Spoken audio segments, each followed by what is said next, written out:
شریعت میں جب بھی کسی وقت کی یا کسی خاص رات کی کوئی فضیلت آتی ہے تو اللہ تعالیٰ اس کو جو ہے وہ اس کا صحیح ٹائم نہیں بتاتے، بلکہ اس میں اختلاف ڈال دیتے ہیں۔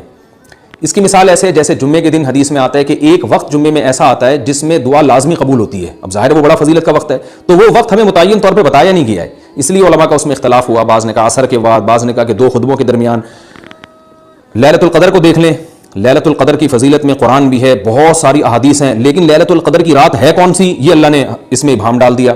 طاق راتوں میں 21 بھی ہو سکتی ہے، 23 بھی ہو سکتی ہے، بعض بلکہ حدیث سے 22ویں رات کا بھی ہونا ثابت ہے، زیادہ امکان 27ویں رات کا ہوتا ہے، تو وہ متعین نہیں ہے۔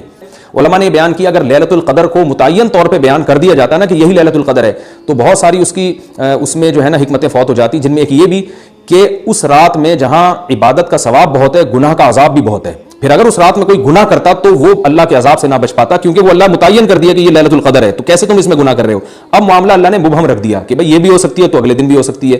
اور ایک فائدہ یہ بھی اس میں رکھا متعین نہ کرنے میں کہ لیلۃ القدر انہی کو ملے جو تلاش کریں، جو پورا عشرہ جاگیں گے ان کو لیلۃ القدر ملے گی۔ اگر اللہ اسپیسیفک دن بتا دیتا کہ 21ویں ہے، 23ویں ہے یا 25ویں ہے یا 22ویں ہے تو بہت سارے لوگوں کو لیلۃ القدر مل جاتی۔ تو اللہ نے جو مبہم رکھا ہے نا، تو ایک رات کی فضیلت اللہ نے بڑھا دی مگر اس کی تعیین میں ابہام پیدا کر دیا تاکہ جو پورا عشرہ جاگے گا اسی کو لیلۃ القدر ملے گی، اس کے علاوہ ہر آدمی کو نہ ملے۔ وہ ایک اللہ کی ایک حکمت ہو سکتی ہے اس میں۔